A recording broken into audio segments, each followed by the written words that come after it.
The idea for Infra came from this idea of Vida Infra, the Latin for see below. And I really wanted to create a piece that kind of saw below the surface of a city, actually, or saw below the surface of an individual, of a person.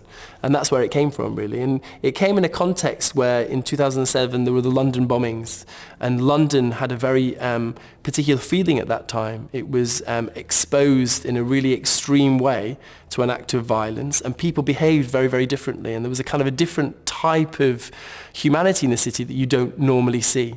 We're all so busy usually when we're in this city of getting to where we're going, ignoring all the other people that are around us, and kind of just being very monotrack, very focused on our needs. And those bombings in London actually broke open the city, where people really genuinely did have an empathy and a feeling and a care for one another. And I thought that was a really interesting tension, the tension between what cities are normally like and then this extreme event that happened and then what they become. And so that very much populated my thinking when I was making this piece. I think always my first point of call with researching work is looking through the internet, kind of culling and foraging for information that's going to resource this idea. And you never know really where an idea is going to strike you. So if I'm looking at an image bank of stuff which is interesting and related, I think, to the idea, all of a sudden something comes to the fore, something becomes so present that feels like you need to then capture that, take it out, put it in a file, and that becomes part of the kind of almost the history of the piece. So I think for research, all the time I'm foraging, I'm looking for different ways of being able to get cues and inputs into making something in the studio. So when I go into the studio, I'm in a state of preparedness. I'm not trying to describe the stimuluses, the stimuli. I'm not trying to take a particular picture and represent that on stage, but they're all part of this building an imagination for a work that then can't help but come out while you're making something.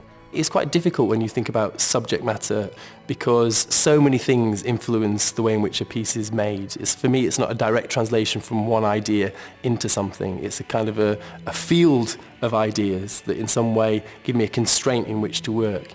But if I was pushed on Infra, I'd say, Infra, this idea of inferences, what is below the surface of what people present in kind of their everyday life. What are the kind of some of the emotional territories that run, that river that runs underneath everybody's lives that nobody else knows about? What is that internal life? And how can you give life to that on stage where you see these very beautiful, I guess, portraits of individuals and relationships changing context and evolving over time?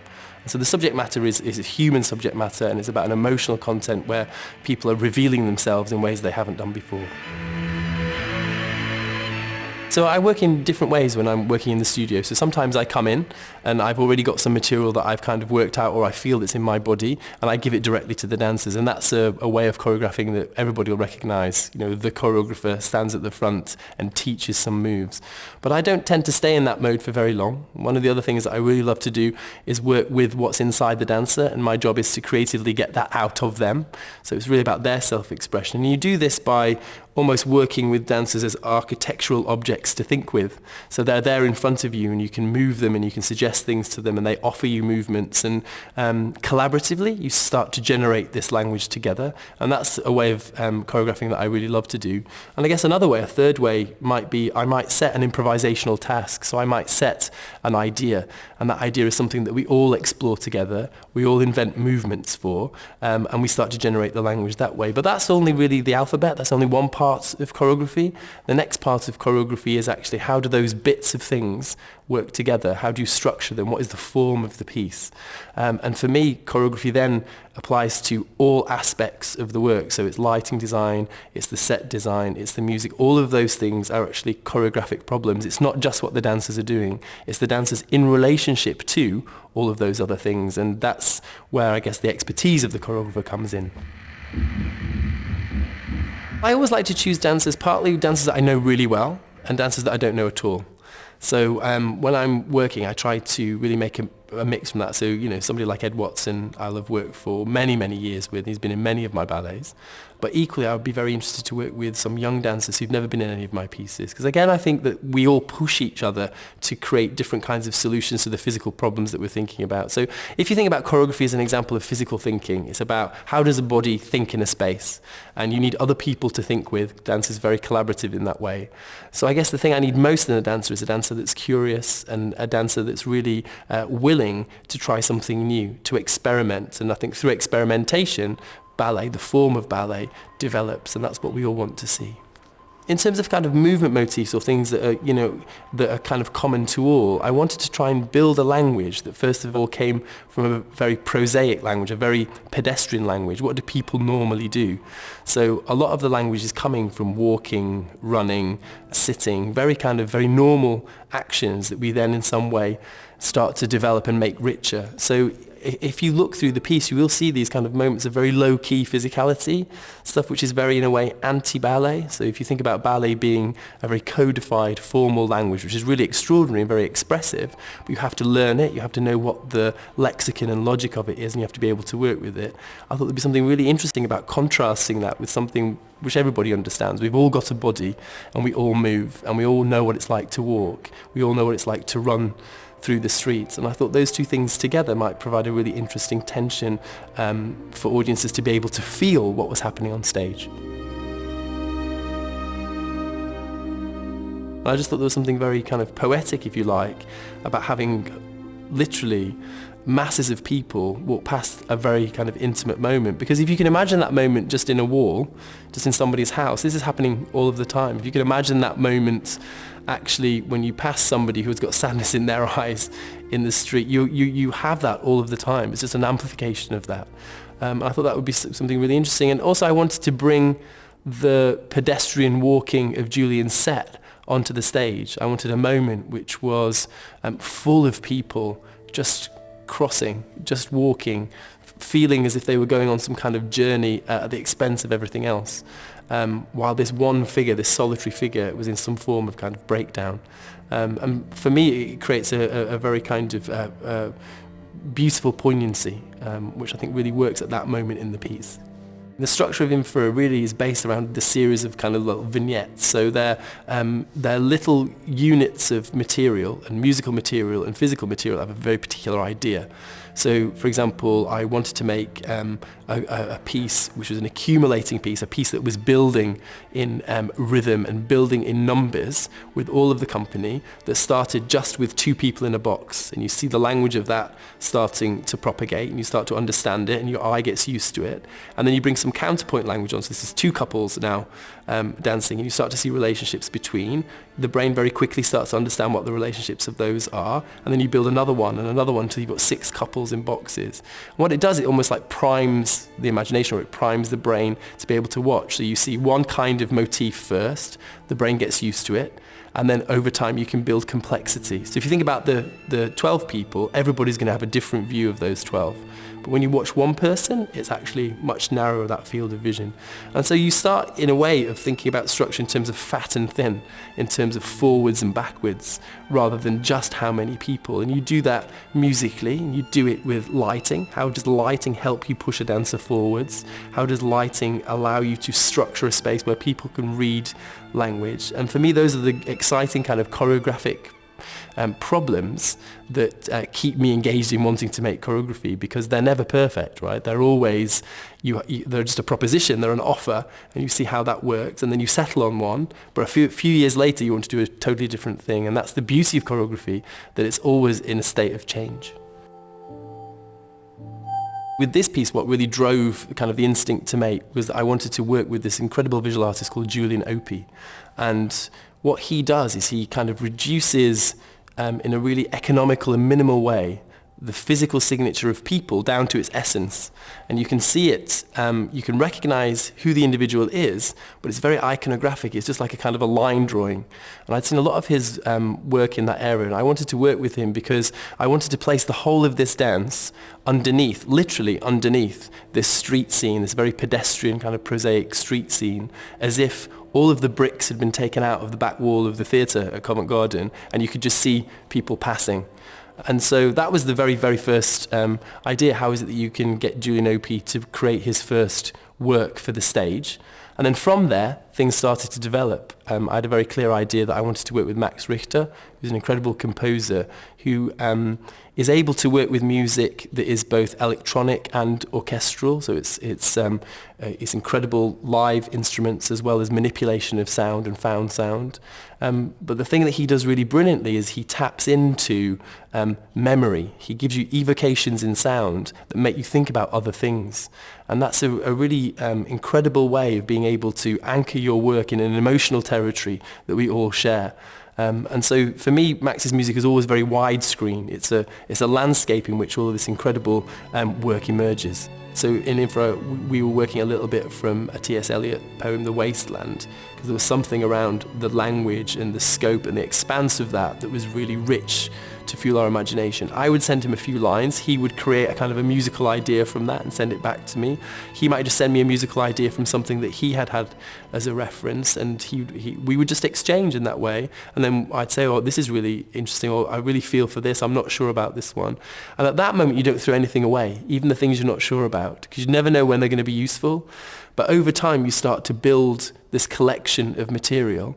And then, honestly, it builds itself, it structures itself. You just know at a certain point that jigsaw needs to be arranged in this way. And you do that together. And so that's the beautiful thing about working with a living composer, that you have the luxury of spending time with them, and you have the luxury of being able to develop something really genuinely together. Lucy Carter's lit all of my ballets in 24 years, and so we have a very long-term relationship. We started off very early on in the 1990s when I was still performing and she was lighting the work, and she's literally lit all of the pieces that I've made. And why do I like her? Why do I work with her? First of all, she's incredibly instinctive as a designer. I'm quite cerebral as a choreographer, and she's very instinctive as a designer. And it's quite interesting because she likes also to collect resources and information to be able to fuel her process, but she's amazing in the theatre doing it in real time. And then with Moritz Younger, again, I've worked with him a long time, and he's a designer who can really work at a broad range of spectrums. And so for Moritz, I wanted to do something that was quite, in some ways, pedestrian, with the costumes, especially with the crowd that walked across, but also just slightly heightened in terms of tone. And he just gets that really well. He's got an amazing kind of facility to be able to work with dancers' bodies, because you can imagine dancers are doing the most extraordinary things, and the clothes that they wear make them feel a particular way. You know, you can't put a dancer in something that they feel really uncomfortable in, because it affects at the end of the day how they dance. We know that in life, right? If we're in clothes that we don't really feel work for us, we behave differently. And my job as a choreographer is to release as best I can the best performance from a dancer. And so what they wear is really, really important. Infra is a ballet. And I think, you know, what's important about it is performed by ballet dancers who have spent years training their bodies to do these extraordinary things. But what's amazing about ballet and the language of ballet is that it's in constant change, that there's a sense in which these bodies today are different from the bodies 50 years ago. They're eating better, they have a better relationship to understanding how the biomechanics of the body works, they're faster, they can turn more, they can jump higher. All of that sports science knowledge that we have now applied to dance has allowed these amazing athletes to not only be able to improve their instrument, the technicity of their body, but also to improve their creative capacities. And so the language of ballet is using language that is already known and also exploiting the potential of these people that have trained years to be able to do these extraordinary things. And so for me, the style is a combination of very classical language and language that is just pushed. So we're exploring degrees of freedom. How far can you go when you're doing something like that? How is it that you actually might be able to, whilst doing these extraordinary things with the legs and the arms, move the back, which isn't often the case in ballet, certainly not in terms of a kind of a loose articulation. How is it that you can actually do complex coordination coordinations where your body is doing different things at different times, almost misbehaving. How can you do that? All of those are kind of coordination and control issues that you need amazing expertise to be able to do. It's not free dancing because everything is totally set, but they have to have had that amazing training to be able to unlock that side of their creative ability. And that's what excites me about working with a ballet company. It's the potential to work with a lexicon or a logic that is known and pushing that to make an alphabet that is unknown, and those two working together and hopefully inspiring an audience. I think what's really important about making work is that it comes from you. It's not about having a voice that says, oh, you should work with this kind of music, or the rule is that you should do this. It's about having no rules and about you really making sure you do what you feel is about you. And if you can do that, you'll always find an audience for your work, because people are interested in what is in your imagination and what have you got to say about the world in which you live. But what you want the work to be, I guess, is you want it to touch people in some kind of way. And it might be emotionally. That's one way in which work might touch them, but it also might be in a way which is quite confrontational. It might be that actually they question what it is that they're seeing. It might be that they don't really know what the thing is that's in front of them. It might make them have to reevaluate some of their assumptions about what dance is or about what classical dance is. The purpose of art anyway is to provoke debate. It's to stimulate imagination. It's to promote thinking. It's not about, for me, just coming and having a nice evening in the theatre and enjoying something. Enjoyment might be a part of it, but it's not the only part of it. And ultimately, you want the audience to leave the auditorium with images in their head and a sense of moving in their body that carries them through life. So I guess it's more about a question, rather than looking at the piece and going, what does all this mean? I would ask the question, what do you see? And let meaning emerge. So if I see a guy in the corner, I see another guy approach him, I see an orange light, just really note it in that way as you're thinking about watching. And all of a sudden, meaning starts to emerge. And that's really exciting when you do that, because you are kind of a co-conspirator, you're a co-creator of the work. And the work is meaningless until it's put in front of an audience. But the audience has to be willing to be able to construct meaning in that way. So I wouldn't look out for a certain thing. I would just try and look and go, well, what am I seeing? What do I notice? What do I see? And don't worry about what is the literal meaning of that work. And then afterwards, start to talk about that with your friends.